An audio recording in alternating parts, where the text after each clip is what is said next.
All right, Laura, good to go when you're ready. Okay. I call to order the meeting of the Board of Directors for Central Oregon Community College for Wednesday, July 9th. Just a regular board meeting. And we would like to start with the native lands acknowledgement. COCC would like to acknowledge that the beautiful land our campuses reside on are the original homes of the Wasco and Warm Springs people. They ceded this land to the US government in the Treaty of 1855. The Paiute people were forcibly moved to the Warm Springs Indian Reservation starting in 1879. It's also important to note that the Klamath Trail ran north through this region to the Great Celilo Falls Trading Grounds. Descendants of these original people are thriving members of our communities today. We acknowledge and thank the original stewards of this land. I believe it's roll call. It is indeed. Laura Kraska-Cooper. Here. Erica Scaffold. Here. Can't sneak away yet.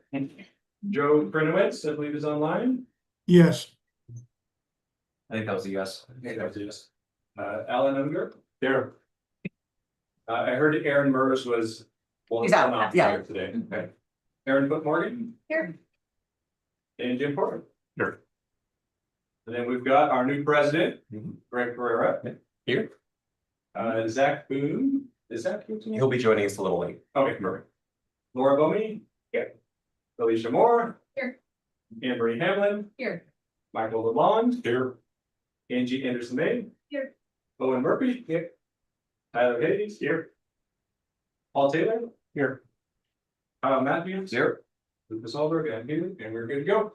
Okay, before we get to agenda changes, if there are any, I did want to just take a moment to welcome everybody. This is our first meeting of the year. Technically, we are a new board now as of July 1, but this is our first meeting. And I'd like to welcome Dr. Greg Pereira. We are thrilled that you are with us now. And it sounds like you are hitting the ground running and kind of drinking from a fire hose, but you've done a ton of prep work to get to know this community. We were all impressed in our interview, and I've been impressed every time that I've talked to you since then, how much you've done to make sure that you were up to speed as much as you possibly could be and knew as much about the community as you could before you got here. So thank you for that, and Thank you. Welcome. Thank you. And you're welcome to say anything if you'd like. Sure. Well, I did want to formally thank the board for the opportunity to be here. It's funny as a candidate because you get selected.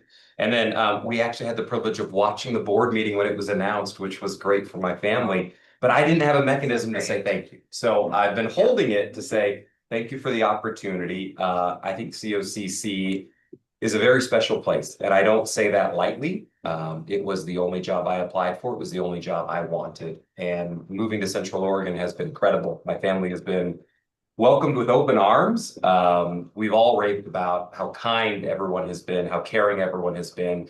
And we really feel like the community wants us to succeed here, and we really want to succeed here. So I just wanted to thank you all, as well as our staff and faculty, for an incredibly warm welcome that I can never live up to. But it was very, very kind, and we're delighted to be here. So thank you. Thank you. All right, do we have any agenda changes? None noted? Okay, thank you. Do we have any public comment? There is no public comment yet. All right, thank you. So that brings us to the consent agenda. Has everyone had an opportunity to read the consent agenda? Okay, do we have a motion to approve it? Make a motion to approve it. Second. Right, it's been moved and seconded to approve the consent agenda. Is there any discussion? Noting none, all those in favor, please indicate by saying aye. Or raising your hand. We have to vote individually, so yeah. Any opposed, please indicate by saying no or raising your hand. Noting none, motion carries unanimously.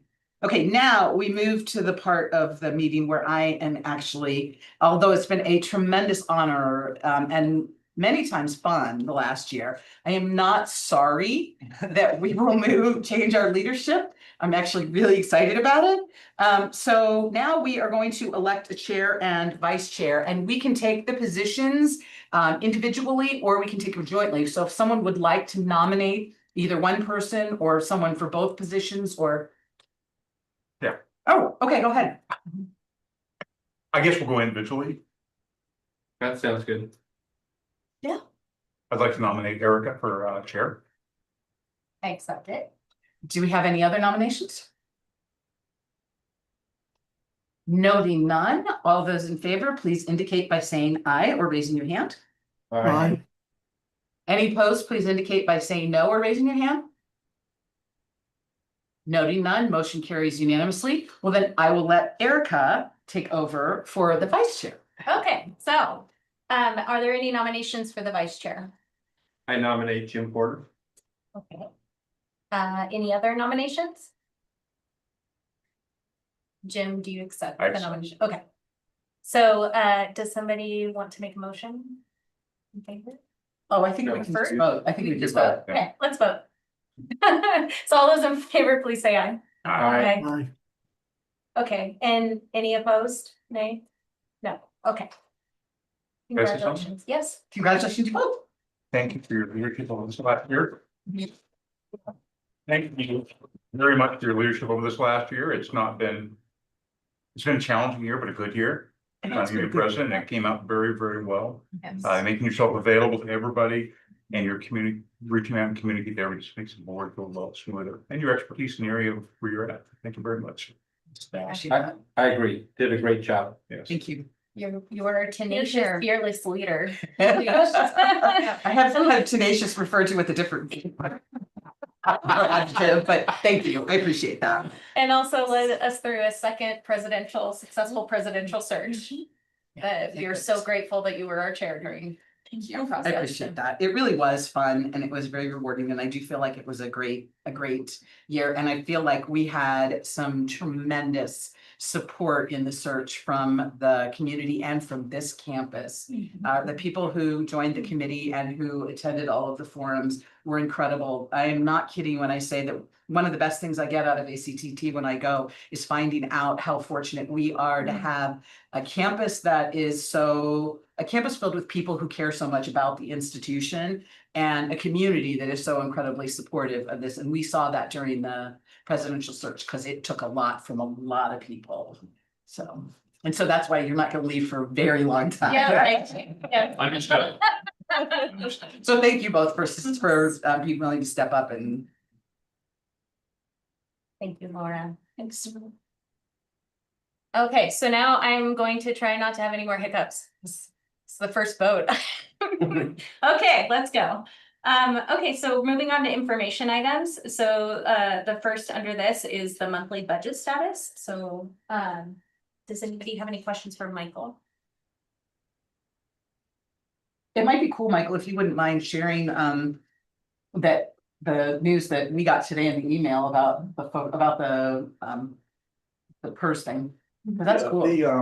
The incentive fund was actually utilized by quite a few institutions. No other community college actually received funding through it. So the benefit for us was we put down a certain amount of money and the state actually matches 25% of it.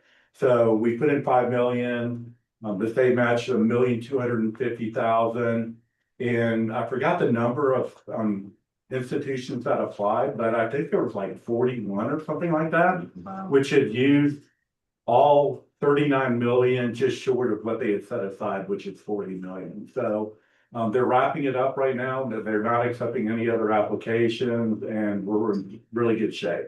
I'm pretty proud that we could do that. Great job on putting it all together quickly.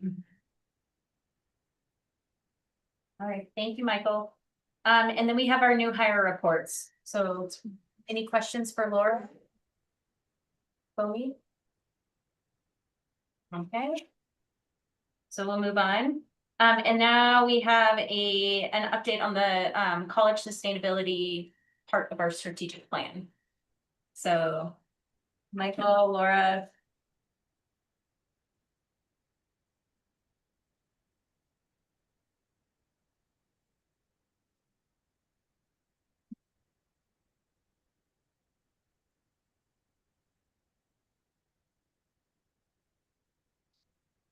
So we're okay. Did you really? Did. Well, good evening, everyone. So tonight we're going to talk about one of our strategic goals, which is college sustainability. And the presentation tonight will be made by Angie Anderson May, who is our Facilities Master Planning Project Manager, Owen Murphy, who is the co-chair of BCLC, myself, as well as Laura Bowie, the VP of People and Technology. So when you hear college sustainability, sometimes you automatically think of how we are improving the environment. Well, this encompasses much more than that. This is how we're going to be sustainable as a college in terms of efficiency, great facility space that we have, as well as a positive impact, or I should probably say, reduce the impact that we have on the environment. So some of the indicators we're using for college sustainability include the president's climate leadership commitment.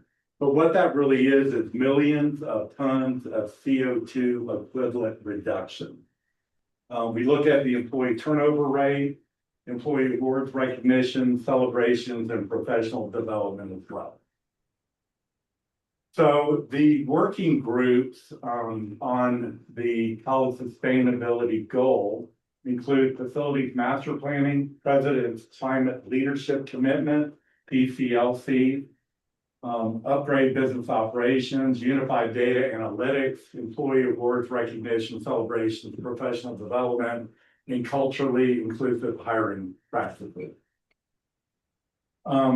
Under the facilities master planning team, our project manager, Angie Anderson May, her title is also financial analyst. So she has been kind of herding this team down a path so we can get to a pretty important time.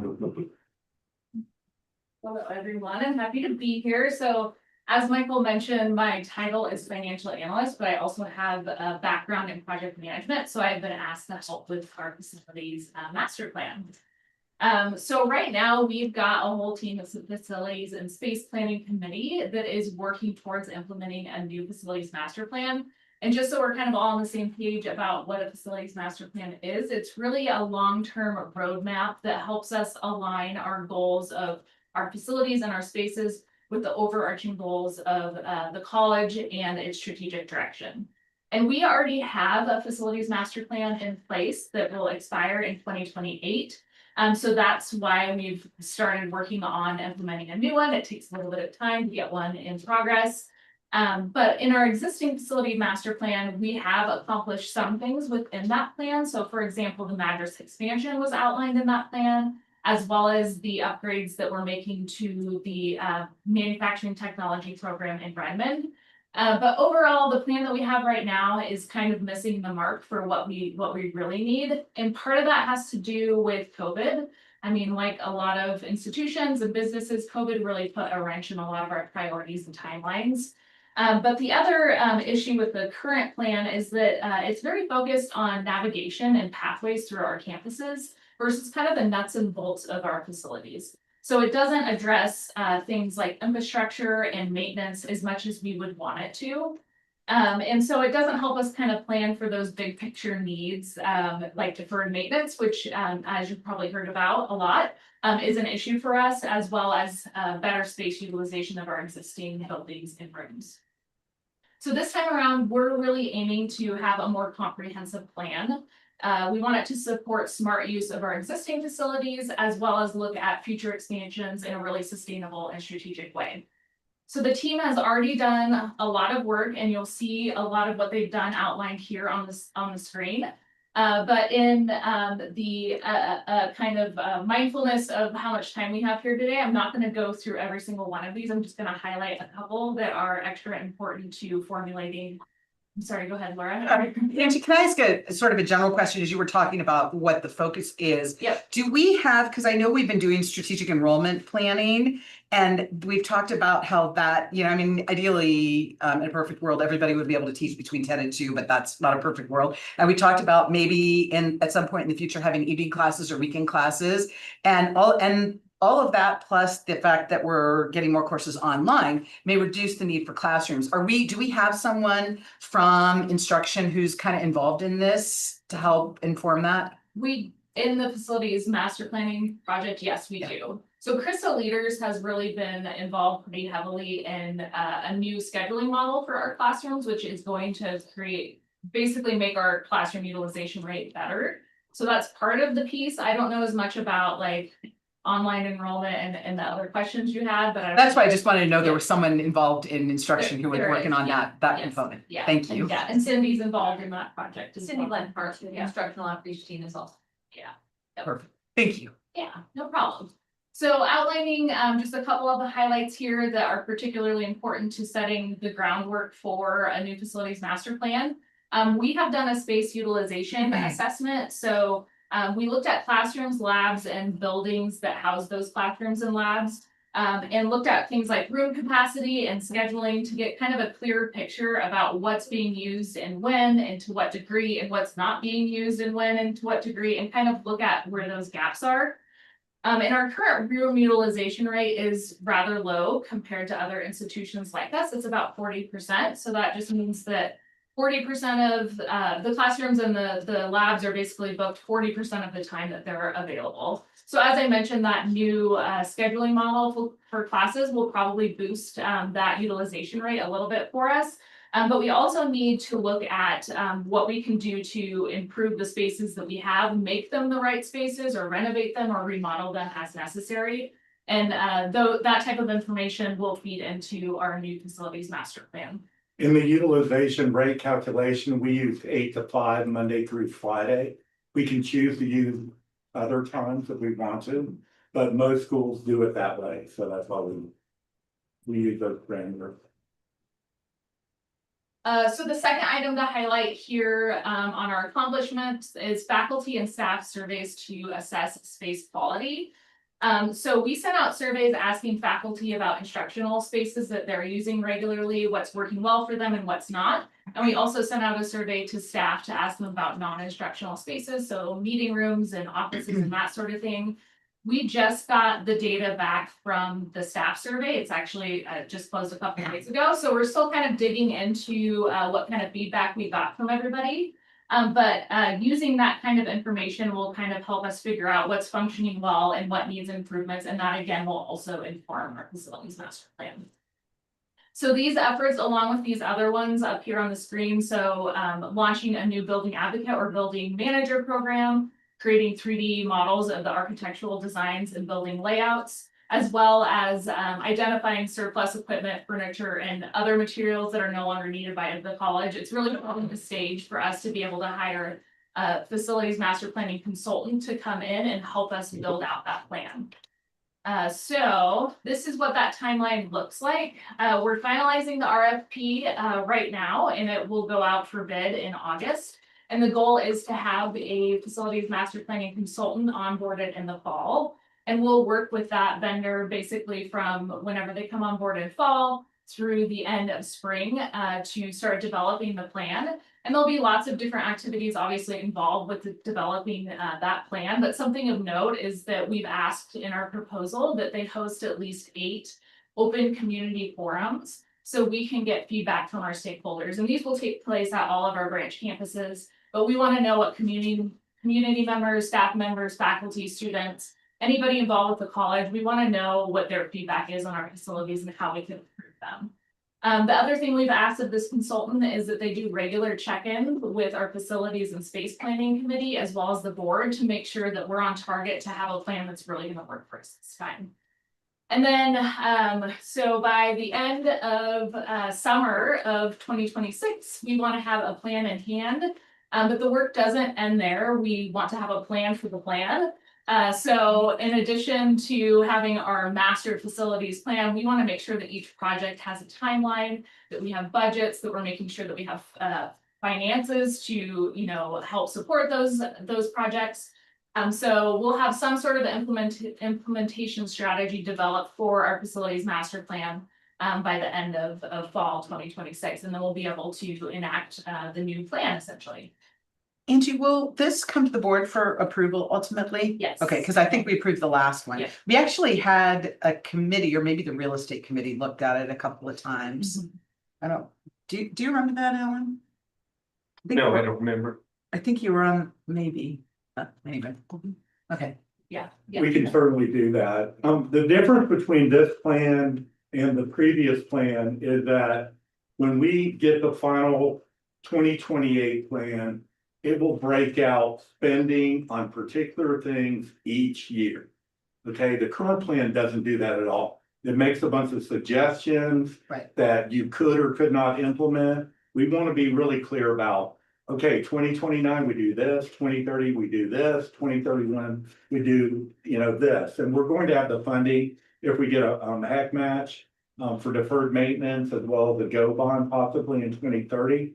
So I think we've thought it out pretty well, and we're going to match the funding with actually things that we need money on. So I think it makes a lot more sense in the way we did it. I'm really glad that you're spending more sort of focus on facilities, maintenance and deferred maintenance, because that I thought was a real deficiency of our last plan. Was that we were really more concerned about where are we gonna need buildings and but not so much on what are we gonna need to fix. And considering the building's life as well as the sustainability of the building, which are both issues. Another thing we worked into the proposal as well, that's a change from last time, is we found that 10 years was a little bit too long. If we had another COVID or something disruptive, then the plan kind of falls apart. So what we've asked this time is that we have a very comprehensive 5-year plan. And then we have basically an outline for the next 5 years. So if at year 5, we need to start pivoting and figuring something else out, we have the flexibility to do so. So as we go through this plan, I've heard different buildings are like, well, we just don't know what we're gonna do with this building. Is there thoughts about how we are gonna reuse them or invite other people, outside people, agencies or someone to come use them? Is that kind of part of the thing we do? That's part of the thinking, as well as, are there buildings that need to be torn down? Are they not worth keeping open any longer? Good. Right. Let me introduce Owen Murphy. Hello, everybody. And you have the clicker, so you can do the events. Hi, I'm Owen. I am co-chair of the President's Climate Leadership Commitment. Noelle Copley was also co-chair, and most of the projects that I'm going to talk about tonight are her doing, her leading, in cahoots with Josh Clausen, Director of Campus Services. So they really deserve the lion's share of the credit for these. Just make sure we're all on the same page. President's Climate Leadership Commitment was signed by Lori Chesley in November of 2021. And basically committed us to 2 goals. The primary one, first and foremost, is reducing greenhouse gas emissions institution-wide. And the secondary one is to integrate more sustainability content across the curriculum. And we've made some good progress thus far. The first item of business here, the climate action plan, that we worked with an external consultant, Parametrics, to assess the primary sources of greenhouse gas emissions here in the college. And the top 3 sources include buildings and energy use, which account for 73% of campus greenhouse or institutional-wide greenhouse gases, and transportation, including student, staff, faculty commuting to and from campus, accounting for 21% of emissions. So those are kind of our focus areas rolling forward. So yeah, let me share some work that Noelle and Josh have done recently. 2 solar arrays will be constructed at the Madras campus. There will be carport-based solar arrays, combined 132 kilowatt system that should be able to provide all of the energy that the Madras campus needs, and at times potentially sell back some to the grid.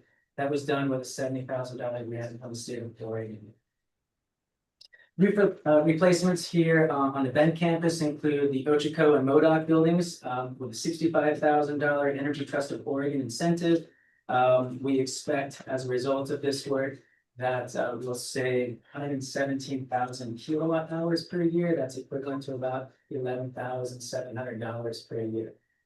Total cost for that, including the $65,000 incentive from the UTO, subtracting that, total cost is $520,000 of those roof replacements. EV fleet use, we have 3 Chevy Bolts that have been pretty significant success. A lot of staff and faculty taking those to and from different campuses and high schools for outreach efforts. And Noel is working on a grant application to purchase electric mail services delivery van. To further our investment in that. LED lighting retrofits include the culinary center and the barber parking lot, as well as ongoing work here at the Boyle Education Center. With help with of an ETO incentive, $8,800 worth. Total cost is $53,000 for this upgrade, and we expect to save about 100,000 kilowatt hours per year, about $10,000. Lots of numbers, I know. The WikiUp move out actually predated the President's Climate Leadership Commitment, but it's very much aligned with the reduction of waste-related greenhouse gas emissions. This is definitely Noelle's passion project. She helped set up a space within the residence hall for students to, as they move out, leave everything that would otherwise end up in a dumpster in the local landfill. So fridges, mini fridges and microwaves, furniture, clothing, toiletries, canned food, about 8 tons. Very conservative estimate was redirected to campus departments, individual employees, students, and a little residual was donated to an affordable housing organization. So it's a huge lift on Noelle's part. Yeah, and it's pretty neat to see in action. The next item of business here is the Ponderosa project. That was a 2-day workshop funded primarily by the strategic plan. Thank you very much for that. We recruited 25 faculty from across the campus, writing and math and social sciences and physical sciences and many more, culinary, etc. To meet and discuss what sustainability is, what it looks like to incorporate it into the classroom setting. We had multiple guest speakers speak on 3 different dimensions of sustainability. We had several walks, experiential kind of learning opportunities at Shevlin Park and here on campus for faculty to think about what it means to teach about place and conserve that place. And then faculty are currently nose to the grindstone, working on their activities and lesson plans, potentially new courses, sustainability focused content. And we'll reconvene in September to kind of show and tell, share with each other what we've developed, run them by, ask for feedback, put them into motion this next year, and then meet again in May to assess how the entire program went. So it's a long program, but should help expand awareness, student awareness of sustainability across the campus. Commuting and transportation emissions.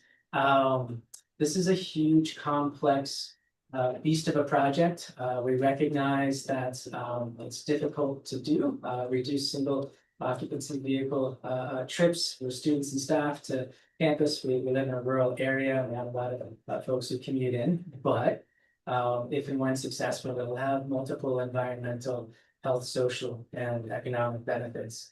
Faculty member held the show. I'm sure you're familiar. He was in charge of the Week Without Driving coming up. He's leading this charge as well. And he and Noel are currently reviewing proposals from an external consultant to help with an advertising education campaign. And it'll involve realigning perhaps class schedules with local public transport schedules. And it's a huge undertaking. So stay tuned on that.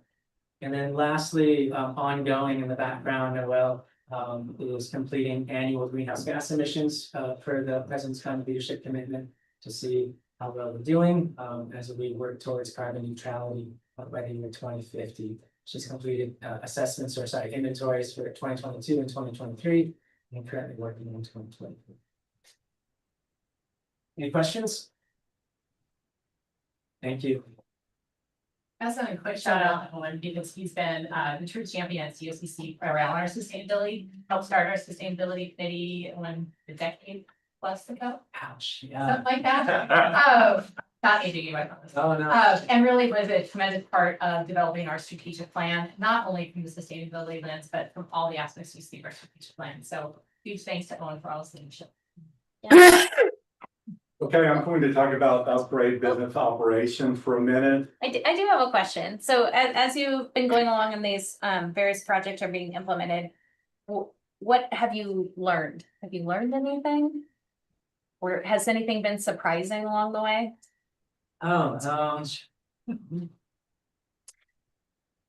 Just how big a problem it is. Yeah. Uh, Climate change is often referred to as a wicked problem because it doesn't have a singular source or a singular fix.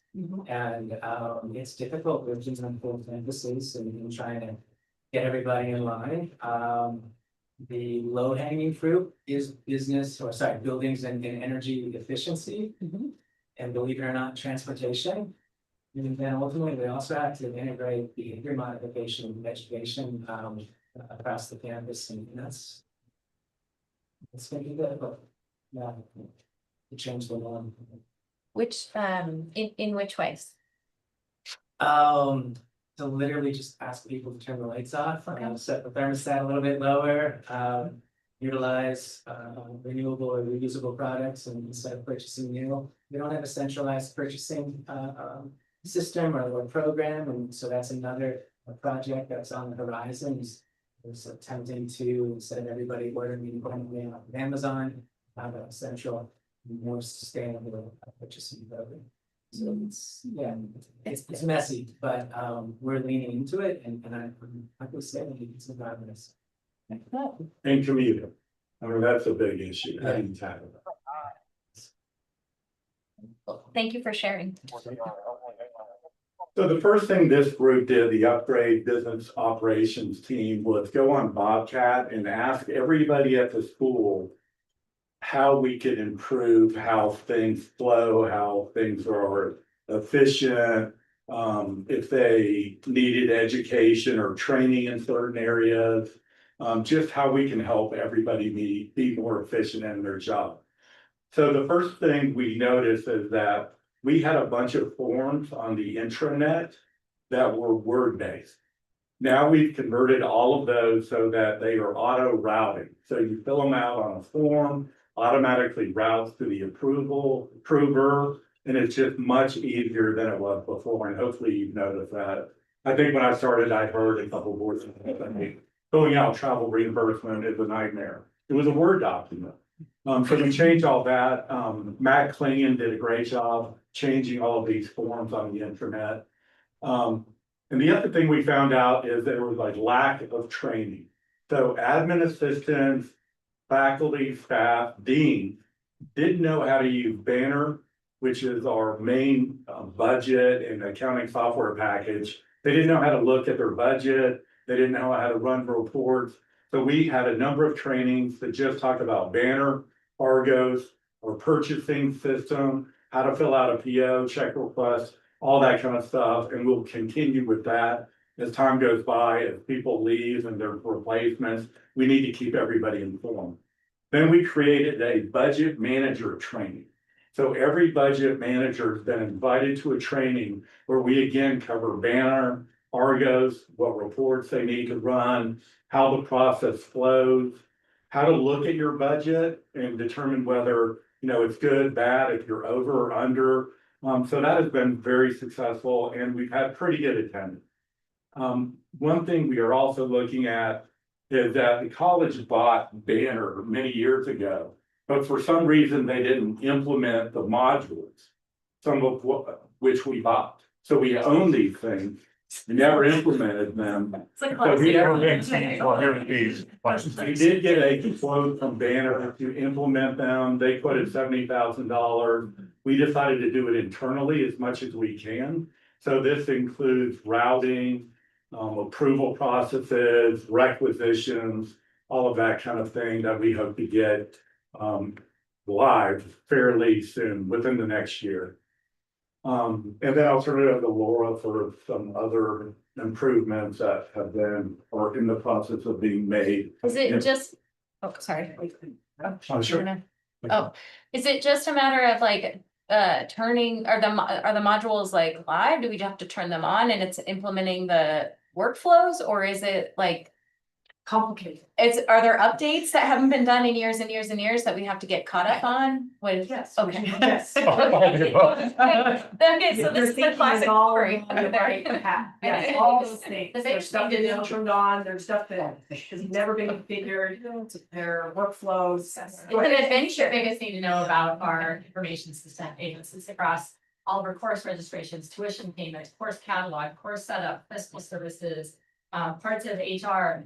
And it's designed for colleges and universities across the country. So you buy a package. We're not every college and university is ever going to implement every single aspect of it, right? There's, I don't know, 800 or 900 schools who are still on banner system. So it is designed for this global masses, right? There are some things that we didn't implement at the time, and over time we should have done some retroactive. Say, what are we missing out? And I think with fresh eyes with Michael and others, we're able to do that. So it's not that we intentionally neglected them, it's just there's some we will never ever use. Because they fit in the university environment, not a community. Yeah. So you bought the whole program and you didn't by module, doesn't come down. Yeah, so like there's a student module, there's a financial aid module, there's a course setup module, there's a fiscal module to it. Yeah, and each of those. It's an Argos, I'm not familiar with that term. Argos is a reporting tool, so Banner is Yeah. connected to Argos. Yeah. And you can basically generate and design reports using Argos. Okay, So they can come out in Excel, you can do visual reports. okay, We have lots and lots of Argos reports. okay. Are those modules gonna serve our needs? Are they still all like relevant and? Yes, I think some of the work that was done, and Okay. you have more current information, but I know 6 or 7 years ago, there was an analysis done, and some modules specifically to like HR and payroll were implemented. Mhm. And then there were things we didn't have enough money to continue on, so I don't know if you wanted to add anything like. I mean, Angie, you were involved in the meeting recently where we want to do the approval workflow and we didn't have a way to store documents in Banner. You know, feel free to talk about it. Yeah, I mean, the modules that we're implementing are basically automating fiscal services flow paperwork. So the POs will be automated, journal entries, requisitions. And while we were going through this process of figuring out how we implement these modules, we found out we didn't have a way to upload documents, and there's not really a way to automatically route things through the system if you can't attach an invoice or something like that. So then we had to go back to Banner and found out that we need actually another piece of the software to be able to attach documents to these different approval modules that we're implementing. So that's kind of where we're at, is now we need to buy one more piece of software to then be able to implement all these different modules. But it will make everybody's life so much easier. And Banner's old, just for the record. Yeah. So as Alicia mentioned, we've had it for a long time. So some of the things that we might want to do, they've been sitting there and they haven't, one, been used by us, but also haven't necessarily been actively updated by Lucian, the Banner vendor. And so we literally are resurrecting things and having to go back to them. And then some of them are archaic, even though they exist, they're archaic. So like, for example, it has a pay equity module that is so incredible, like you have to go in and manually enter every employee's pay equity data. Well, so we had to write code to upload an Argos report, take a Excel document, upload it to get data. So there's always, it can present more for us in certain. So, but there's some good workflows that could get rid of paper and improve approvals. So is, Anything more on that? so is Banner, that is the company who makes The product is there. that product? A Lucian is better. Who? A Lucian, it's ELLUCIN. I've heard of it. Yeah. And there's not a great option out there. No, there's, so just to put a point of reference on it, PCC has moved from their Banner instance to what's called Workday. You all may know some more about that. Millions, like 10. It's not. And years. Yeah, and they're on, I think they're on like year 7 of trying to get it implemented. So, yeah, so it's not, and Workday is a behemoth.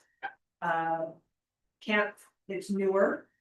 You will have, in my opinion, you would have a lot of the same issues, right? About any farm, whatever you use at the hospital, right? You're gonna have all the same issues. This is all very familiar, Yeah. so. Yeah. Okay, so I have the last bullet point here. Didn't Aaron have a Oh, question? other Yes, questions? quick question. I know that, we've been talking about use of AI in academics, elements of work at the college. Do we talk about it in this case, in this setting as well? And is there an application and should we be thinking about transitions? I mean, Banner is, there's not another good option, it sounds like, but are we talking about this? In terms of AI being part of Banner, is that Or what you? being a part of the college's operations? Yeah, I think so. However, and this is a large however, there are a lot of risks about intermingling your data that contains. We have social security data in our Banner system, right? We have A2 numbers. So there's a lot of concern around intermingling an AI tool into a gigantic database where it could mine data and then do whatever the heck it does with it. So I would say right now, there isn't something that Banner or that Lucienne is saying, oh, hey, use this. I would expect there probably will be some things, or perhaps engines built underneath that have AI capability. I just think we will want to be very cautious because that is, in my opinion, would be one of the biggest areas where we would be at risk if we're not really careful about how the data could be mined and utilized, accessed. Others might have thoughts. So. Yeah. Sure, I think there are like three main applications that most colleges are looking for right now, and they all tend to be on the front end, so application before people go in. One is ID authorization and authentication, so when you have an online student or somebody who's not there in person, AI can essentially assess if there's a red flag, or does this ID look like the student, does the signature match? There are a few other applications. The grail, if you will, that everybody's really been interested in, and I don't think a company's perfected it yet, but everyone wants to find, is for transcript evaluation. So for those who aren't familiar, transcript evaluation should be simple, right? It should be simple. Yeah, and often is not, because you get transfer partners, or you get other colleges, or you get students that just moved into the area. Does this course count for this course with us? And that is a manual job that someone is doing each and every day, pulling syllabuses and making comparisons. And that is a really good test case for where AI could sort of turbocharge that, find those syllabi online and give you some logic. So I know there's a number of companies looking to do that, and that would be another, I think to Laura's point, it would sit outside of our SIS and really support and save time and work for employees to focus more on students. So that's probably the implications we're really be looking for. Can I say something about that? Just because Sure. I think this, I don't know if the rest of the board knew this. I just recently learned this because my daughter wanted to take, she was going to take a couple classes here and wanted to know if they would count for required classes at UNLV. UNLV is not a school that's used to getting, transfer credits from COCC, right? But there's this really cool database that we participate in, which I didn't realize. And so our classes are coded in there, and any school that participates will automatically know whether your classes, will qualify for it. That was so cool. It, just like that. Yeah, good. Thank you. Yeah. So well done. That's cool. Well, that would be the folks over there that know all that info. One other thing, and this leads to a bit of what Greg was saying, is we've likely heard a lot of this generative AI, which is producing new content, right? Ask a question from ChatGPT or whomever, get an answer. That's generative. The one that is coming, it's out there, but leans more into what we're hearing and about some of these applications is agentic AI. So that is someone acting on your behalf as an AI agent, right? So somebody doing things like as simplistic as it is, like answering your emails, right? And so that would be something like I'm not suggesting it's taking the place of a person. That's not what I mean. But what I mean by it is it's going to perform a single function like transcript evaluation or some kind of validation of a student. And so stay tuned, because agentic AI is an entire world unto itself. So that one is one where it's meant to take away things we don't really want to do. Yeah. So okay, the last bullet on this one, which was upgrade business operations, was related to technology. So what we have here at COCC, we are a Microsoft shop. We teach Microsoft courses, your email, which you all have is Microsoft. We have sitting, and some of you have used these tools, we have something called Microsoft SharePoint or Microsoft 365. And one of the opportunities we had through this group was to better evaluate that environment, which it can store files, it can create landing pages for, let's say, departments. It can be an entire website, like a college-wide website. That is not how we use ours. So it's being evaluated. We hired a vendor to help us evaluate our current SharePoint environment and help us to make sure it was secure. And it's also, if you've ever used Teams, or been part of that, Teams is part of SharePoint, you just may not know it. So that work is ongoing. And one of the things to look at in there is a document management system that would take the place of what we call the N drive here, which is where we store the department. So that's another big area, which we are 75% through that evaluation. And so more to come on that. Quick question. Yeah. Teams and Zoom. Yes. I only do Zoom. I've done Teams a little bit, but haven't figured it out that well. Okay. Are we gonna be going towards, do I need to learn? So, good question. And so, Anne-Marie, there's anybody else in the room that may know this. So we have licensing for Zoom through e-learning, campus-wide for, and we have heavily used Zoom, especially during COVID. We also have, so this is virtual meetings. Just one element of Teams is virtual meetings. Zooms is primarily virtual meetings or recordings. Teams is part of SharePoint, and you can do meetings virtually. We pay for it because it's part of our Microsoft agreement, so it's not a separate product. I think it's preference at this point, right? What people are using, but we do have licenses for both. My preference is Zoom only because I think it's more stable than Microsoft Teams. It's more user friendly. Yeah. It Yeah, I honestly agree. has more Way more functionality, user-friendly. depending on how you're using Right, it. so you have access to it through your COCC email. And if you're invited to a meeting, you can access Teams or Zoom, but we do have both. And I believe and I think this still exists, and you can correct me, that the licensing for Zoom was it Aquila? Yeah, it was the statewide distance learning group sponsored the licensing. So we COCC don't pay separately for that, we just get it. So today it's preference, whatever someone would like. Which means we're also consistent with the other community colleges. Right. Yeah. Who's that through? It's the Oregon Community College Distance Learning, Learning Association. could be association or Are they affiliated with somebody or they're just standalone? they generally, is it through OCCA that they're for? Yeah, they're what we call an affinity group in Yeah. the state. Okay. So all of the directors of e-learning or whatever it is, individual schools call them, get together and work on aligning their projects. Yes. All right, which button do I push? Because the right button doesn't go. Me? I don't know, aren't you IT? Yes. I had the other enter key. Yeah. I didn't break it. Maybe the down arrow. Which one is it? Oh, is it the left? The Oh, right. I It did. just- All right. It was off. That's. Oh, okay, sorry. All right, so the remaining action projects are related to both IT and HR.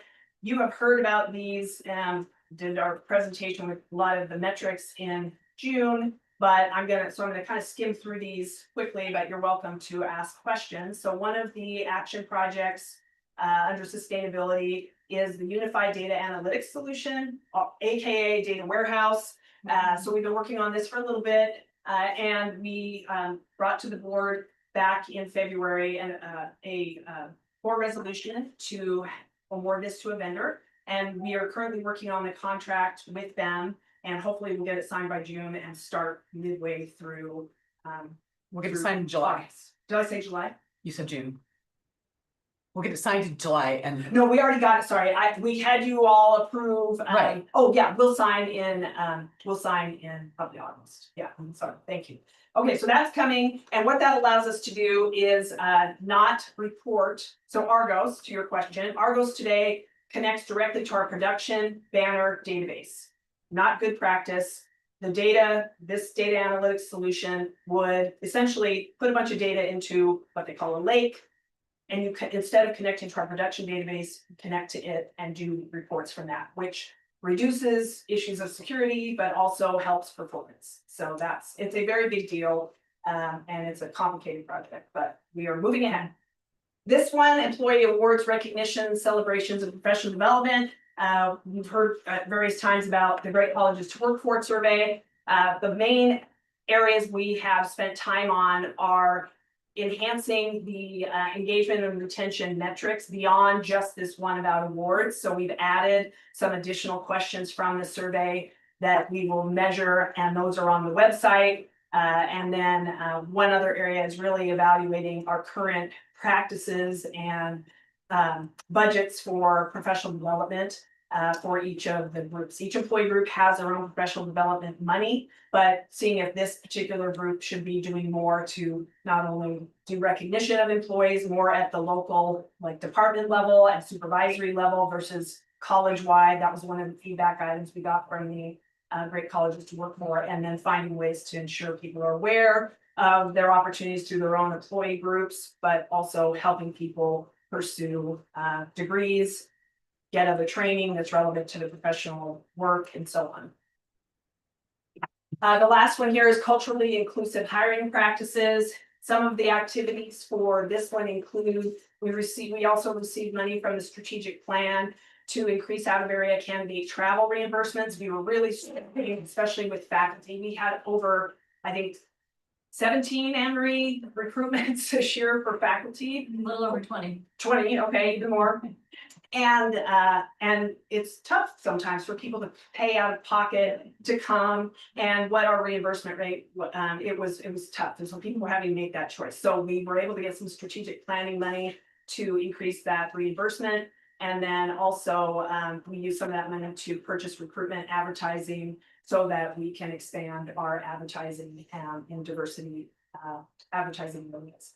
And then one big effort we did over this last year was to streamline the employee application process so that we removed redundant stuff. We made it so that a lot of the questions were much more simplified. They didn't have to enter things more than one time. And so that has really helped. Our application and recruitment numbers are up, which could be a number of things. I have a lot of thoughts and theories about it, but at least we're trying to remove the barriers, which is what part of the goals of this group were. And then the last was we have created implementation timelines and assessment activities to kind of see. This is a tough one to get good information because it's all voluntary. We can tell you how many people, but it's really tough to always know the demographics. So trying to get more people to respond to our voluntary questions so we can see where we can keep progress. Laura, Okay, those investments change the numbers in terms Yeah, of well, they're diversity going and up. hiring. Yeah, they're going up. I don't know, I mean, I can ask some of the folks that interviewed faculty, that's the vast majority of the ones we saw, especially since we've made these changes. We had bigger pools than we've had. And then of course, and we were able to hire. So we had the prior couple of years, we couldn't hire in some areas. And so I don't know if you all, either of you or anyone in instruction has any thoughts on the quality of the pool and the numbers. We've had some very high quality pools we see. Very pleased with what we're seeing. Yeah. And we'll continue to track those numbers on an annual basis through that hiring fund. Right, Yeah. sure, right. Yeah, good question. Okay, questions? Thank you, everyone. Thank you. Michael, Owen? Any other questions about any of the presentations? I'm All right. impressed. Yeah. Yes, Great thank you. Great work. So Yeah. much work. Complicated Everybody's doing a stuff. lot of work. Yeah. It's a good summary. In short. Okay, thank you. Next up, we have the Employee of the Year and Diversity Award recipients. Laura. Okay, I always think it's great that we can acknowledge these folks, and because some of them you don't hear about them here in the board meetings. So these were awarded in June, right around the time that we ended school. So the full-time faculty employee of the year award went to Sarah Fuller, professor of biology, and she's been with COCC since 2006. The adjunct and part-time faculty award went to Julie Schmidt, who is an adjunct and instructor in mathematics, and she's been with COCC since 2001. And then the administrator of the year was Amy Ward, Director of Redmond Campus. And she's been with COCC since 2022, made real impact out there. And classified employee of the year was Catherine Condon. She's been the administrative assistant with SBDC.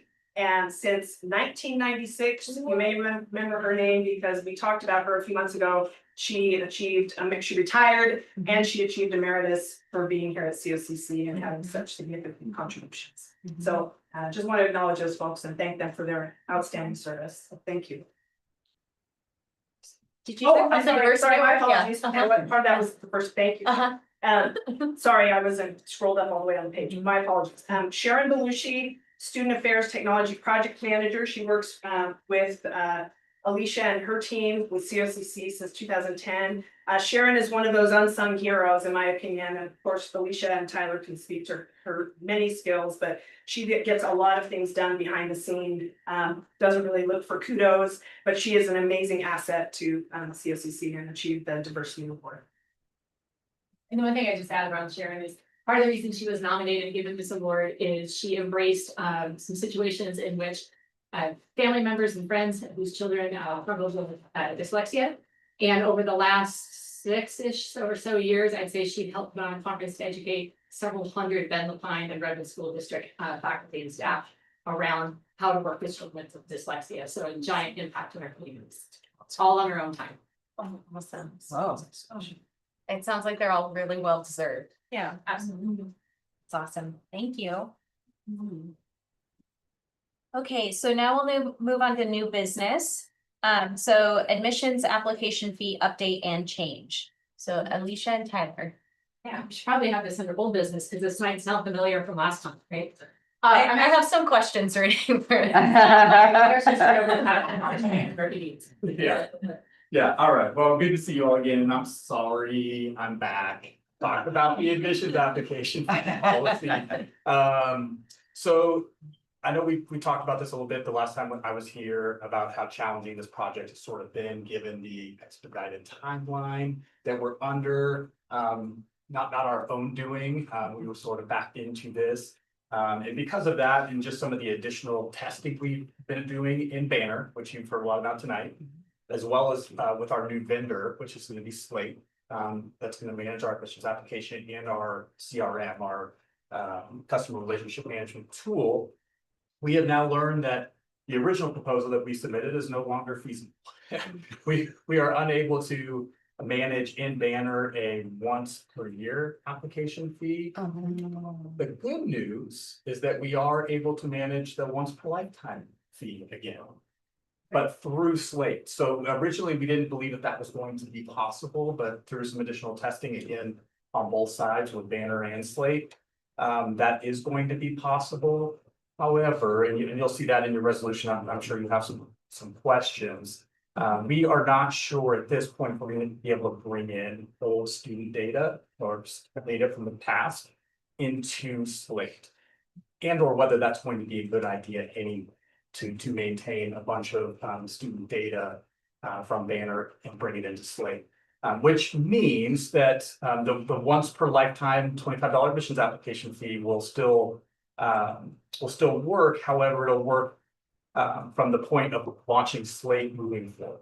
So in other words, our returning after absence students who have lived under this once per lifetime fee, right now, when we move to Slate, any new Slate application is going to require a $25 application fee, but then it'll be good for a lifetime again, as long as we're in Slate. So I do think there is some good news there with that. With that said, we do want to propose keeping the waiver for concurrent high school students. If you remember, we proposed that as part of the last resolution. And for the reasons in that last resolution, we still believe that the streamlined process for those students and the partnerships, that it is going to be worth keeping that waiver. But that because we're not going to have that once per year application fee, which sort of offset some of that cost, there will be some cost lost there on an annual basis from that the application. So the piece I want to remind folks Yeah. of too is, and Tyler alluded to it, this is by no means our choice to move away from our current admissions application. They are Lucian, who you heard a little bit about earlier, they eliminated that portion of their student information system. So at the same time, our CRM vendor closed up shop. So in the last 14 months, Sharon, who you just heard about, and a couple other folks have been dedicating 90+% of their time to getting a brand new CRM in and now an admissions application in time for us to go live with our guided pathways work. So bringing it back around to our strategic planning stuff. So it's been, well, we wouldn't have liked to come to you last month and come to you this month. An expedited implementation time like that is just back to some corner. Also with a huge eye towards all of the work that we're hearing about nationally with the amount of fraudulent admissions applications coming in and wanting to really ensure protection of student data and dollars. So this should be it. Barring this admissions application. Anyway, that's not gonna. Yeah, I have a question on the way the resolution is written. So in the recommendation, it just recommends the $25 fee if the student has been absent for more than 1 year. Is that with the assumption that the data will not transfer? So, because in D, then it kind of alludes to that, but then the resolution is for policy B that doesn't put that condition. So if data can transfer, then we won't charge them again? Yes. Okay. Yes, so we tried to make this as clear as possible, but also give us a little room Yeah, to continue the testing and the work Yeah. and given the complexity of this, so. And to get to that best case. We're scenario. gonna try to move some data in, but and I will just say at this point, we feel like it's gonna be very difficult to do that, but we haven't made that decision on whether we can or can't yet. Okay, So the assumption is sort of that we're not going to be able to, but we didn't want to just say that we're not going to be able to because we're still working on it. okay. Yeah. So you have to build your own interface to move the data over to the different platform, and you would build it in-house or you'd pay somebody? And is that fiscally responsible to build the database? Yeah, there's just a lot. I mean, there's, anytime you're moving data from one system to another, there's risk there. And then, we'd have to go back a long ways to be able to pull all of our students over to really make sure we capture every return after absence. The other aspect of your question, Jim, we have so many different plugin modules from different software vendors that plug into Banner, our student payment system. I'm gonna guess there's probably 15, 20+ other vendors that we've created data integration for. And so Laura's team is absolutely fabulous in ensuring that process is smooth, it's secure, and it doesn't interrupt the student's experience. So as big as the Banner types of systems are, they also don't do everything. Yeah. So we do have these other plug and play modules. I do have in the second bullet point, I feel like so students returning after an absence, those absence for a year or more will pay a one-time application fee of $25 when reapplying if they have never applied in the new system. And we are unable to transfer their data, right? It needs like a little bit more in that. You're absolutely. Because otherwise you're gonna have to come back to us if you can transfer data again. And then talk to us about it. They're just the way, because we're approving the policy. Yeah, And the Eric, I think policy doesn't you're have right. that Yeah. piece in it. Yes. It doesn't. But we can- practice we side can- of it in it. Yes. Yeah. You've got that right. Okay. Yeah. Well, you can always come back and talk to us. I don't think you want maybe something. I'm just. Yeah. So maybe we can just. Have that. Add that, yes. Yes, okay, yes, okay. Okay. Let me just make a note. And then, anybody have any more questions for them? Okay, So I'll move.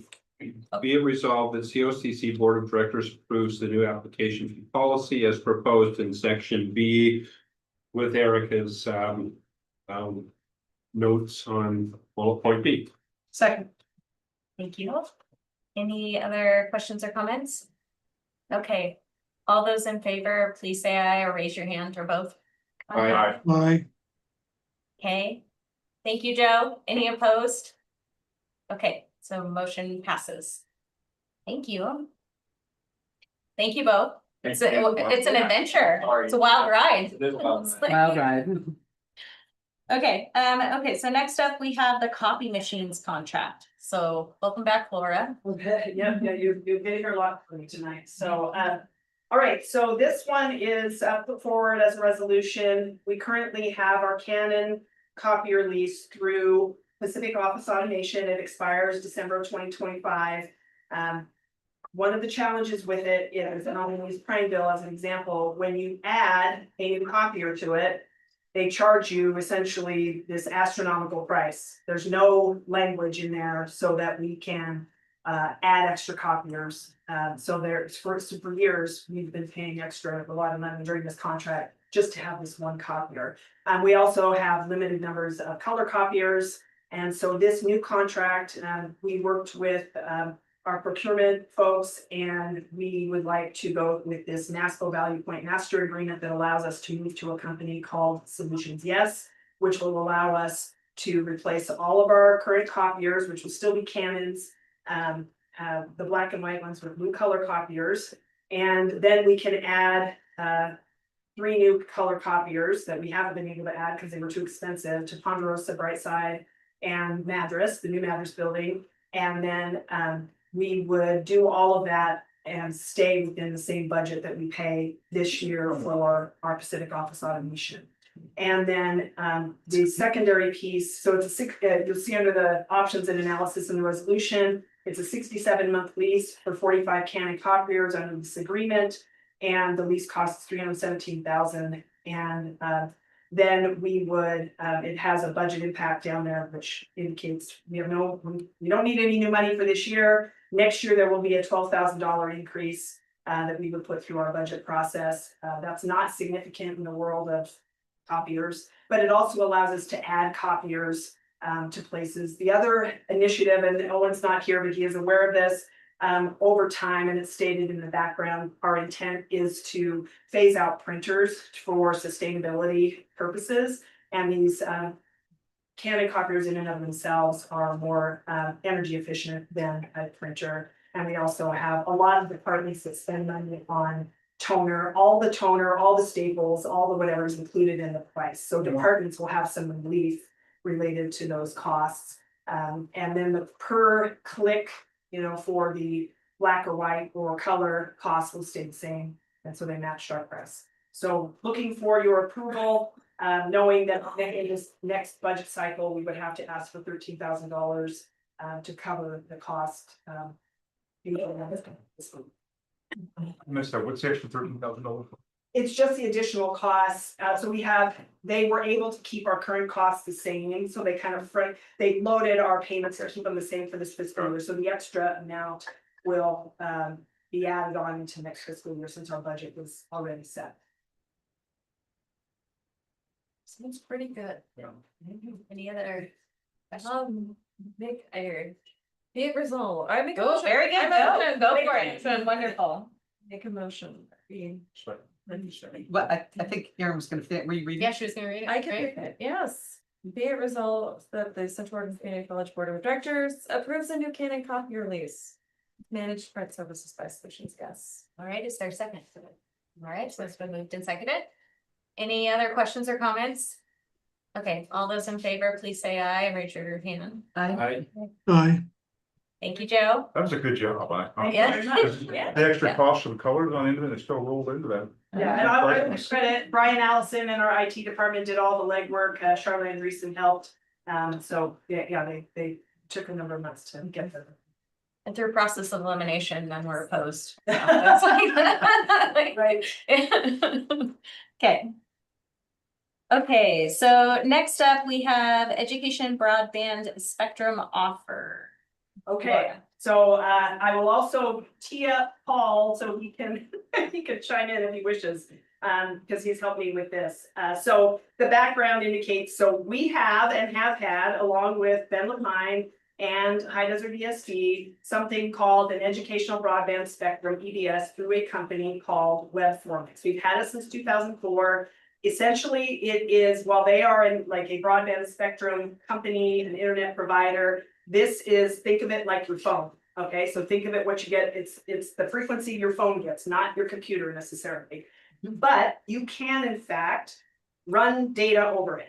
And so when we were offered these for free through WebFormix, and at the same time we were offered like that if they were used and there was a possibility that any remaining bandwidth, if you will, or frequency that was left over could be used and sold by Webformix and we would get some revenue back. Nope, that never happened. Not any three of us ever got any revenue back. With that though, it's limited. It's a limited, and the equivalent is bandwidth, but it's not called frequency. So you can't do a lot with it. And so what I mean by that is when we first got it, the way we were using it was we were placing cameras on newly built buildings, Madras, Brianville, Culinary, and we just had moment to moment views if you want. It wasn't recorded, it was just you could go on the website and look, and that content was available. Later, we used it to do a little bit of like when you log into your email or into your computer, we used it to allow kind of a redundant type of login if we ever lost our primary. So over time, all three of our groups, the three entities, have very limited use for this. And it's kind of been a challenge to figure out ways to use it. We never got rid of it.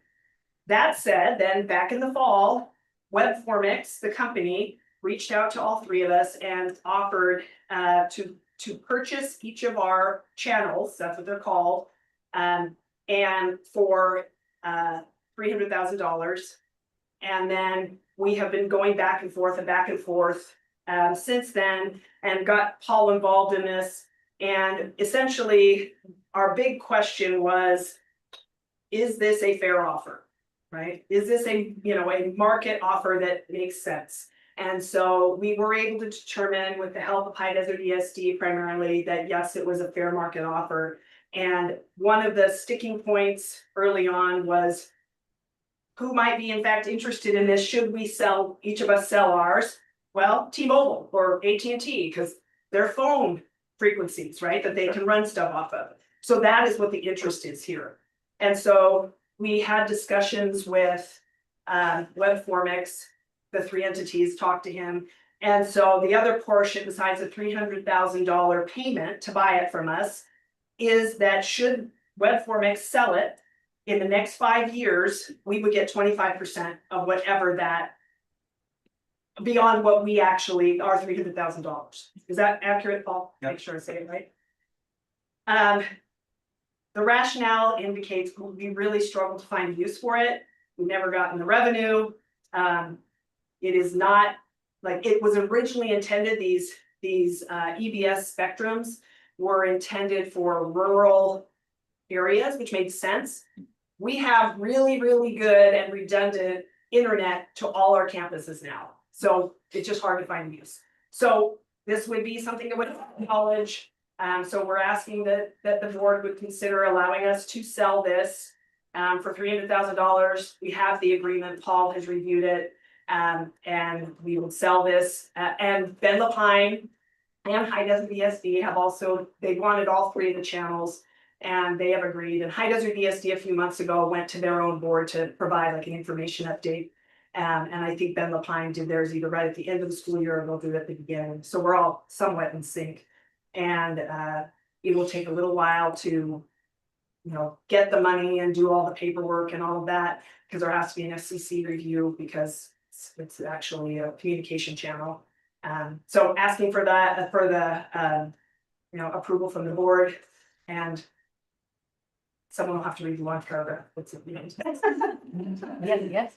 So Laura, what was the motivation for them giving us the channel in the first place? Was that some federal requirement about rural access? They couldn't use it for anything else. Like the FCC could not use it. And they were trying to establish that there was a need for these things. So it was really, I think it was in, and I don't know, Paul, if you have any background on it, but my limited knowledge, and this is mostly through High Desert ESD, is because the person, Rachel there, who's their CIO, is the longest person that knows about this, is that they were trying to expand access, and there was a grant, and then there was some requirements, and we were all trying to use it. And I will say probably High Desert ESD did the best job of making use of it. They had some daycare centers that they were doing limited, like they didn't really need a lot of internet, but they were using it for. So yeah.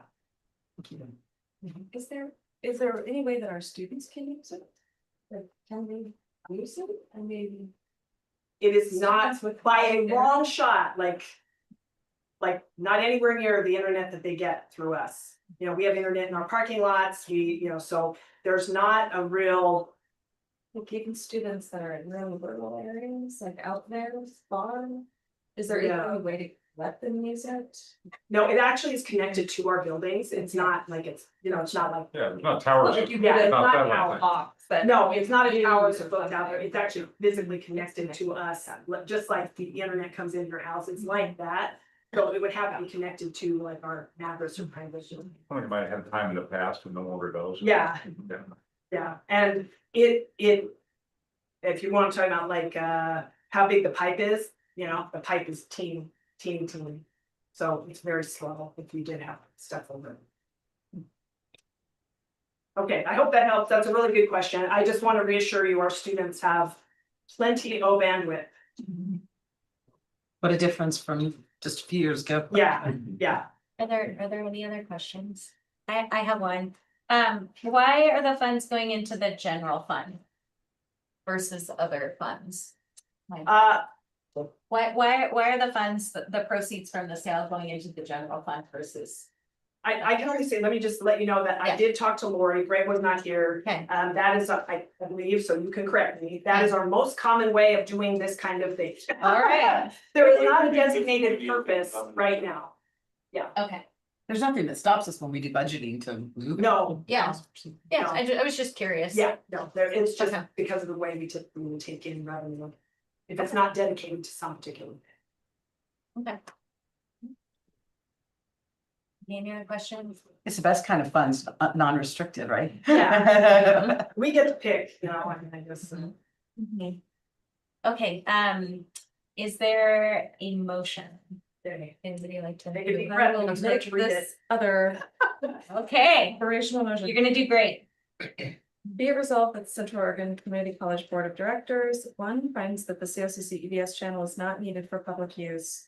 And that the public interest may be furthered by the sale of the channel, and two, authorizes President Ferrera or his designee to directly negotiate and enter into a sale agreement with Webformix Internet Company for a sale of not less than 3,000 plus 25% share of the net proceeds in the event of a future sale. 300,000. 300,000 plus a 25% share of the net proceeds in the event of a future sale of the channel by Webformix in excess of the amount it paid to COCC. All in such form and substance as the president or the president's designee and the college's legal counsel deem necessary or appropriate. Right, excellent. Is there a second? Second. Oh, okay. Any other questions or comments? I Yeah. have one more question Yeah. that I just thought of, and I apologize. You Uh-huh. may have said this, Laura, and I apologize. It's hard to be completely Yeah. focused the whole meeting. Did you confirm with Charla that we're following the process for disposition of college assets? Yes, that's what we did with Paul. Oh, okay. Yeah. And that was part of the analysis of whether this was a market. Yeah, I checked with Charlotte as well and let her know, and then Paul took care of it. Okay. So yes, thank you. Excellent, thank you. Okay, so all those in favor, please say aye and or raise your hand. Aye. Aye. Joe, we got Joe. Okay, good. And any opposed? Okay, no. Motion carries. Thank you Okay, very much. Appreciate your time. thank you, Laura. Did you do it? That's the last one on the I think, agenda? I hope. Okay. Good. Okay, so now we're moving on to Board of Directors operations. So support for the week without driving. Lucas? Sure, I was gonna let Laura take this one actually. It's just surprise. This is actually an initiative that was driven by Al Show, and he was here at the board meeting in May. And I'm just speaking on behalf of him and the resolution proposed here. But the Week Without Driving is an initiative to raise awareness and empathy for folks who are not able to operate a vehicle. That could be due to anything from a disability or age, could be financial constraints, anything like that. And it's simply to raise awareness around how large of a portion of that population is, so that other folks can be aware of that and the struggle. So and how and the sustainability committee are working toward participating in the Week Without Driving. It came here and presented board, just to garner that support. We'll be working with other public entities, including the city of Bend and others around to try to garner awareness around this in October. And the resolution is essentially just looking for your all support in a way that you're able. Awesome. So I know we talked about this at length at a previous board meeting. Is there anything else that we'd like to say? Yes. I'd like to ask Jim about hitchhiking. Is it legal? If we had- It is if you're not obstructing traffic or unless the roadway's otherwise booked. So in town or out of town, doesn't it need to- That's how Alan's gonna get to. You gotta hit Call me, I can pick you up. All options open. Not sure I'd pick you up, Alan. Yes. I think this is really cool because I think that I think we have students who struggle sometimes to find transportation because maybe they have unreliable transportation, or maybe they don't have transportation. And I suspect we have would-be students who might be here were it not for lack of transportation. So I think that while it will be painful, I'm gonna try. So I think this is a great idea. We can try to, try it ourselves, be a little educated, and maybe possibly kind of raise some awareness. Which is the point, is to give us awareness and have us try. And will we be? Is there any plan for us to share our efforts, or in other words? We're still working on kind of creating that, sure, but a lot of it will be partnering with other cities, and states perhaps, there's something working on those details for sure, but the idea is that the strength in numbers and so more folks who can get on board, especially other public entities, the better. Seems like at our board meeting after that, we could all report on it when we were. Yeah. I'm sure those of us that have tried it at all will probably be complaining. Alan's selfie on the side of the road. So do all people in the car count as carpooling, or is there like like if your children are with you? Is it like only, are there rules on that? Single person. He didn't say single driver, he said single person. You can ride in the carpool lane if you have, because people are, so. Well, and technically it's raising awareness around the portion of the population that cannot drive, and that does include age, so yes, you're correct. Okay, Yeah. and not to say that, but just, I'm gonna make a real effort and we'll see. I think that counts. Yeah, okay. Any other thoughts, questions, comments? I'm excited. I'm gonna try it. I think it's a good exercise. Yep. So is there a motion? I'll make a motion. Okay. Be it resolved that the members of the Central Oregon Community College Board of Directors commit to participating to the best of their ability in the week without driving, and they encourage the Bend City Council, other public officials, and the COCC Community College to do the same. Okay, thank you, Laura, for the motion. Is there a second? Second. Thank you, Erin. All right, any other questions, comments? All those in favor, please say aye and or raise your hand. Aye.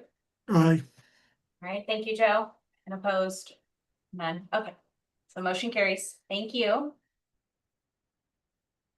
Okay, and so next up, we have a decision on the August meeting. I So move that we cancel the August meeting unless we need something passed. We could hold an emergency meeting via Zoom. historically, we have canceled the August Oh, meeting. yes. Yes. Sorry. I just got so excited. And so, do we have a second to that motion? Okay, any other questions or comments before we vote? Okay, so all those in favor of, as Laura described, Jump the gun. yes. Please say aye or raise your hand. Aye. Okay, opposed, there are none. So, motion carries, so we will cancel the August meeting. So if you do need us. you Per can call us. tradition, yes, we can always do special board meetings, that is an option, we have done that in the past when things have come up. But it is nice to have a month off. Okay, so fall retreat update, so we have scheduled time for the fall retreat.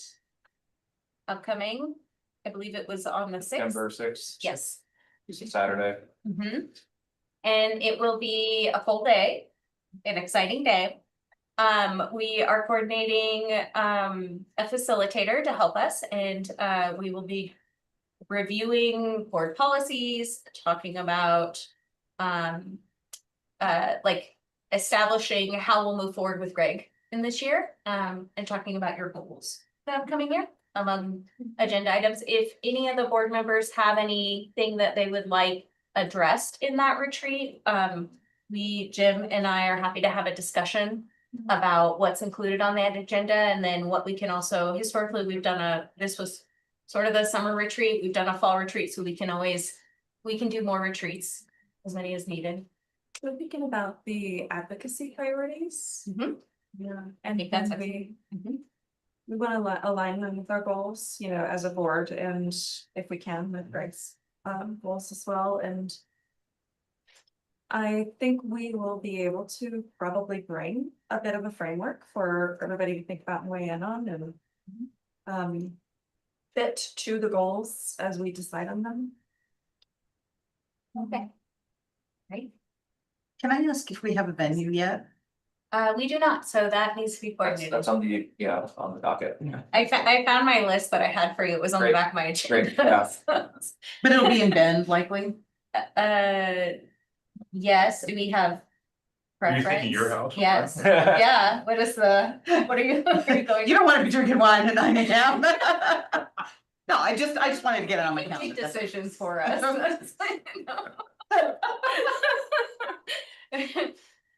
Most likely, unless there is a strong feeling to have it in another community, we're always open to that, given that we serve many communities. Okay, any other questions, comments, thoughts? Okay.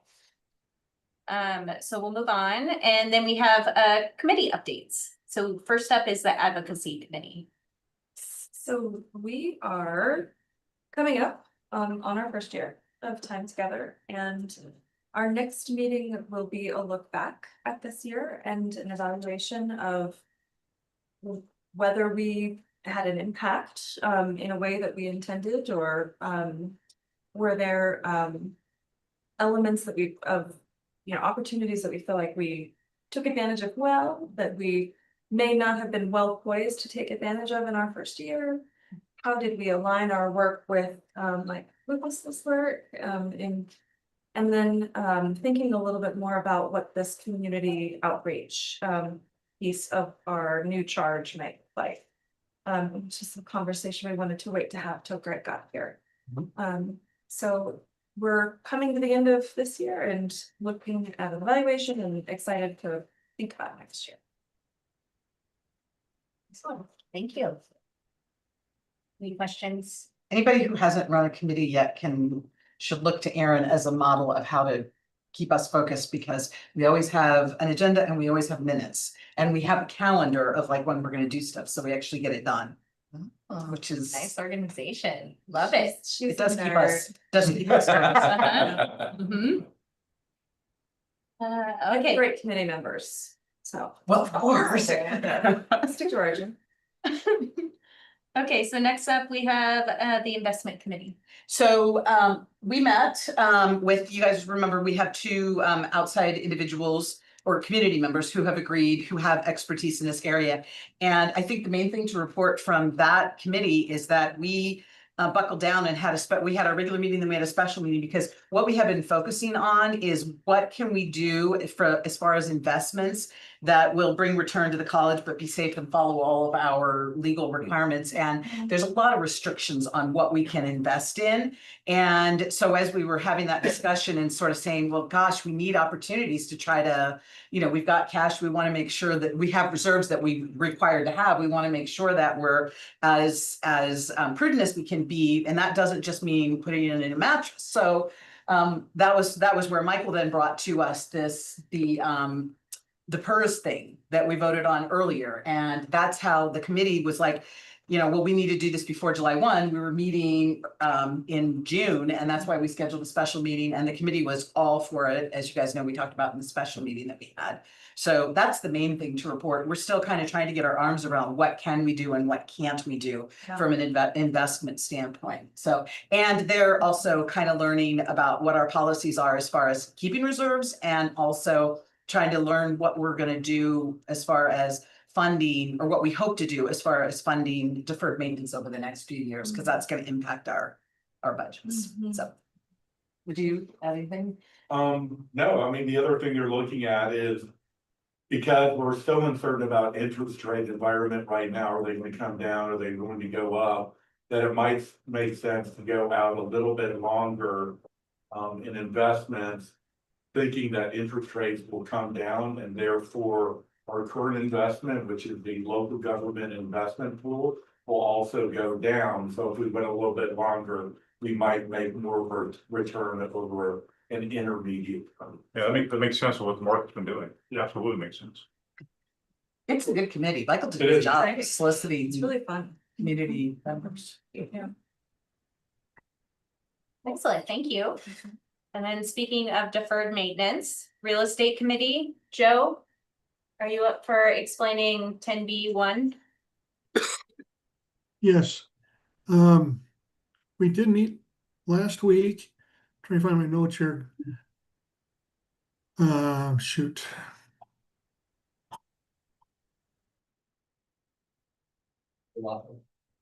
I think just looking for his notes.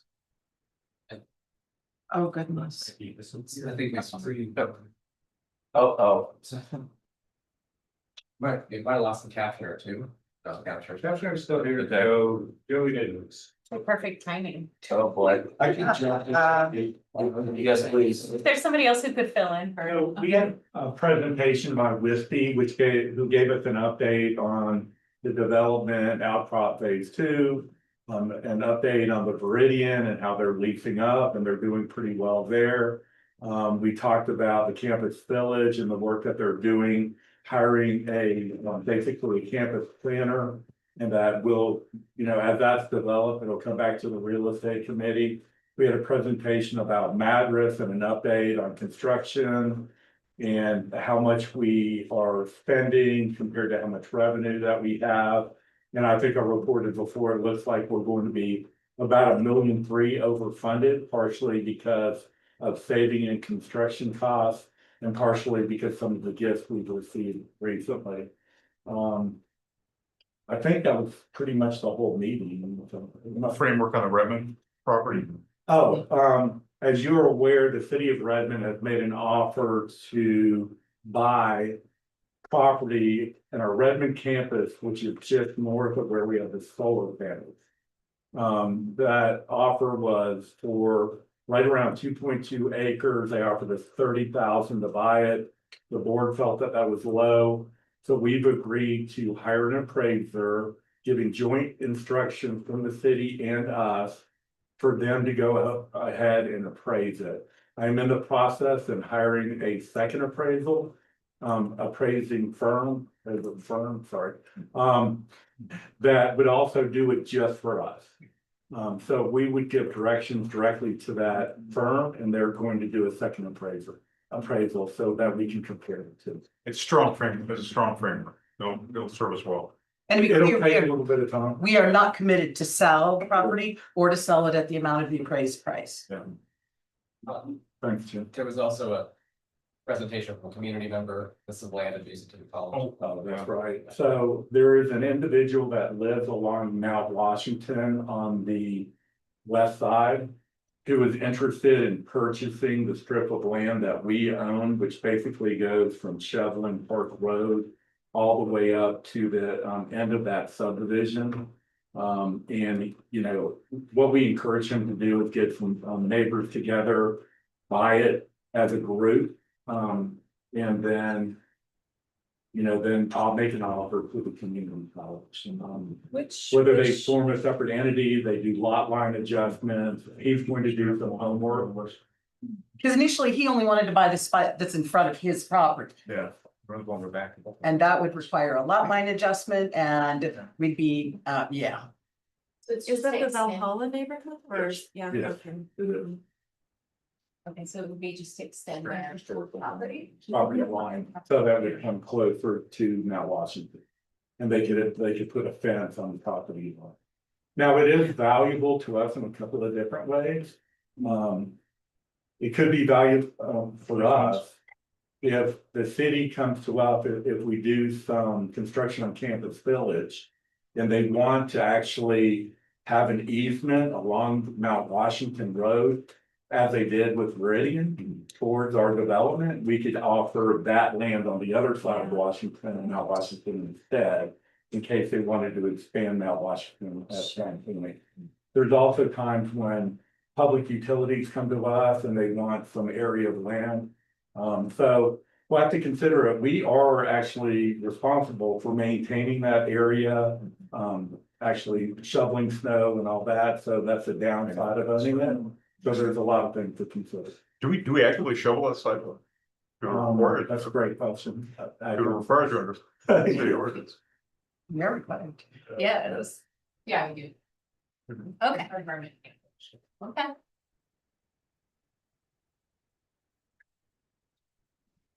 Then deferred maintenance, yeah. Okay. Any? Okay. Do you want to say anything else or? There is is it an easement or? Yeah, it's a we did a couple of years ago, we did a easement with Cascade Natural Gas for their high pressure something thing. And there was a lot of discussion about how this could be screened and so on. And so it's one of the neighbors not going to get something because the easement's gonna stay there. I tried to point it out on that map, on the dial map in the meeting. Okay. So more to come. Things to consider in the future. Okay. Any other questions or comments? Okay, so now we're at board member activities. Thank you, Michael, for filling in, and then Joe, wherever you went. Okay. So board member activities. Alan, would you like to start? Yeah, so June 23rd, 8:30 in the morning, I was on Zoom with Michael to listen to the first thing. Was that what we talked about? Yep. And then the 25th on Wednesday, our special board meeting. And on the 1st of July, the first third real estate committee. Thank you, Alan. Erin?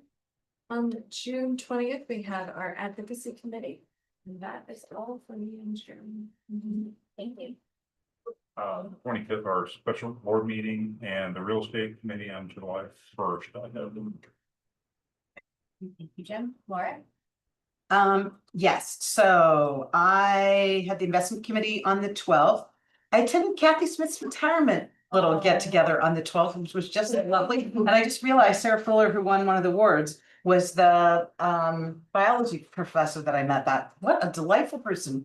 6:13 investment committee again, a call with Lori on the 13th, a call with Jim on the 13th.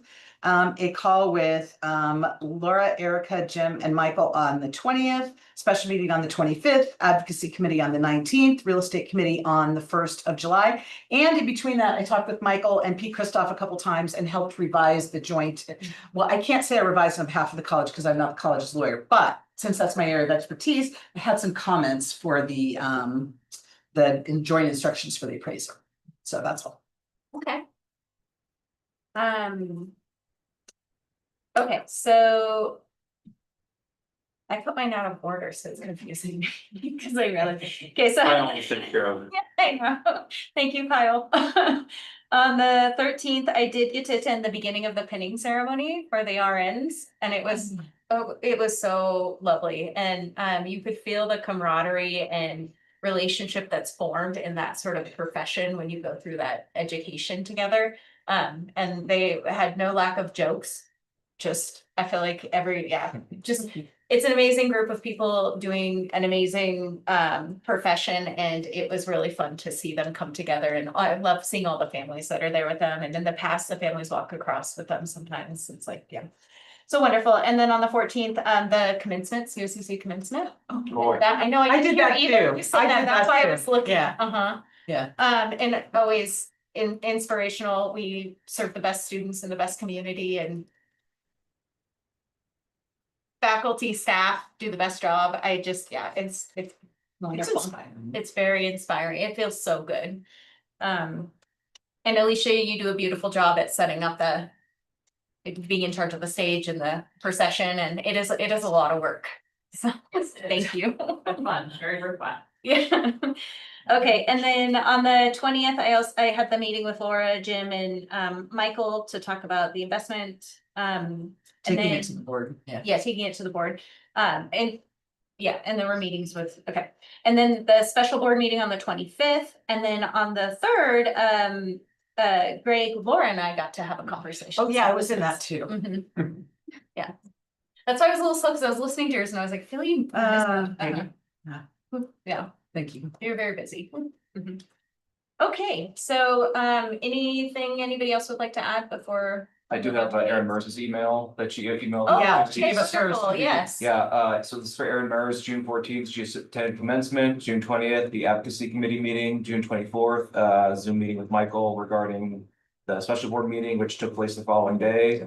And July 1st, she attended Greg's first day. We had a welcome gathering out front here and. Giant faces? Yeah. Did you get those? Did you get that? Oh, I saw them. They're still lurking around. They terrify me every time I come into the corner. If you find yourself trying to pump gas and you're not allowed to at that particular station, Yeah. look around to see if there's a camera. You know. Okay, was that it? Yep. Okay, Yep. wonderful. All right, so now we're to the president's report. And it will be a quick report and a bit abbreviated, but I already said my thank you, so thank you for that. The goal is to come in and hit the ground running, so I definitely want to publicly acknowledge Lori Chesley for being incredibly gracious and helpful in the transition. She and I met on multiple occasions, and what was most noteworthy is I had reached out to her to say I would love to start setting things up week 1 so we can really hit the ground running, and she was completely open to that and facilitating those conversations and things that happen, and was a great champion in putting the college first and helping in any way she could. And so I can't thank her enough.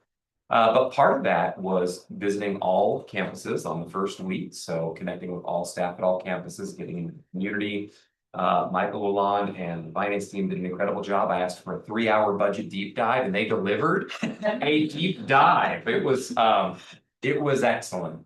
I can't say enough about work that they put into that and just getting a better understanding as a new president coming in as to how the finances operate, our structure, and then getting into the reporting architecture, which again, I can't say enough about. It was excellent.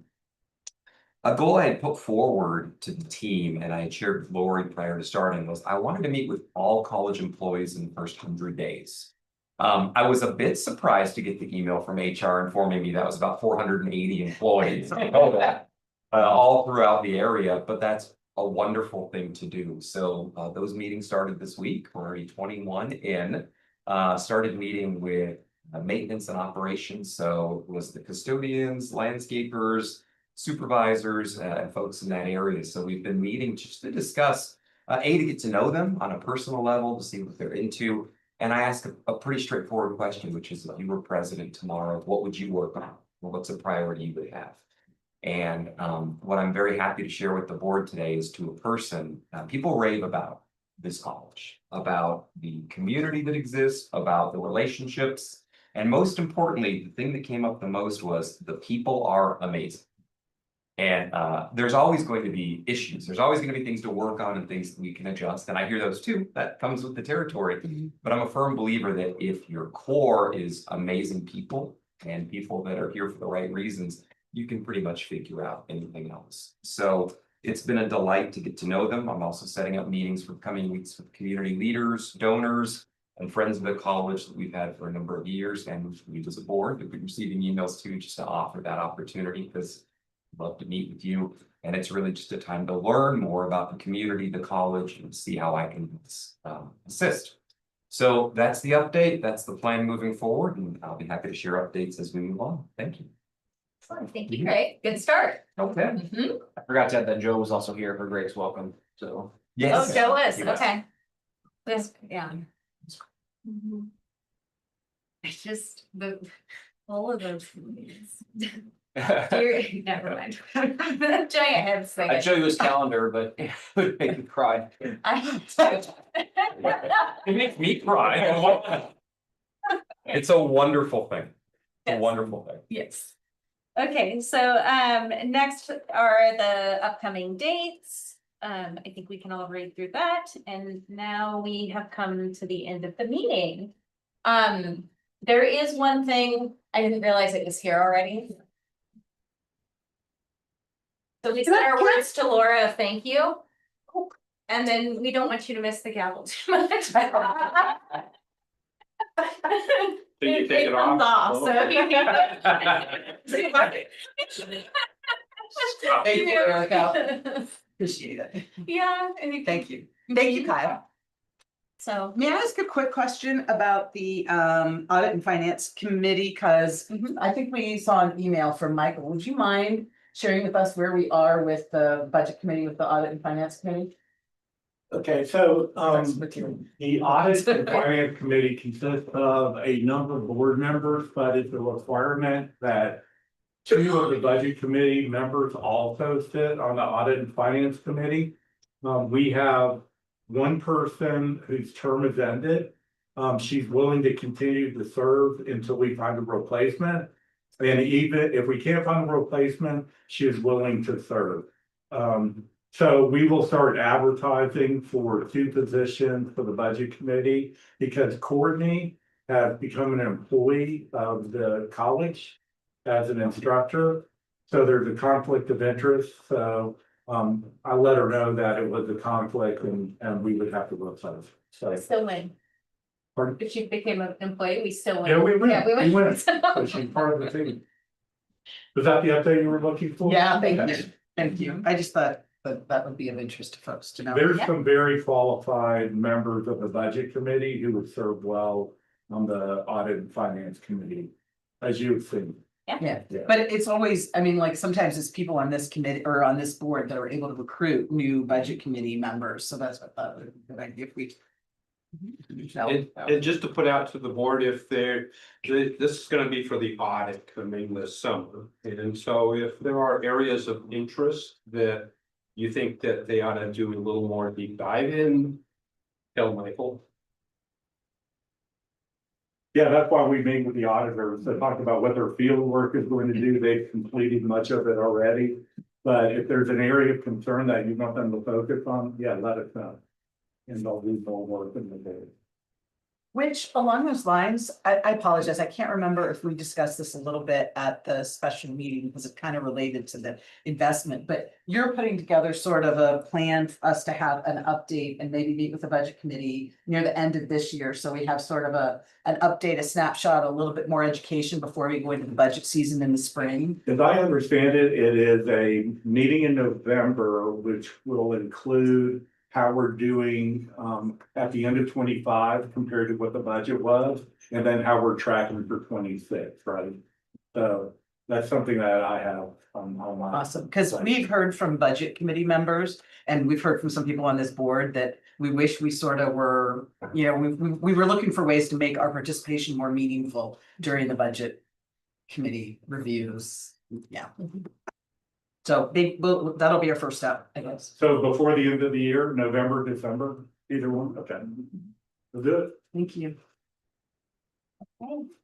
So the only other thing I'll add is I'll be reaching out to each of you to talk about committee assignments. And then Jim and I will work on those and those we will talk about those and then bring those to the board in September. So Can I say congratulations to both of you and thank you for being willing to take a mental? it's an honor. Hopefully, I only have a few hiccups every meeting. My hands are a little sweaty, but that's fine. That was great. Okay, I think we did it. So thank you everybody for attending. And then have a good August off and we will talk soon. Okay, so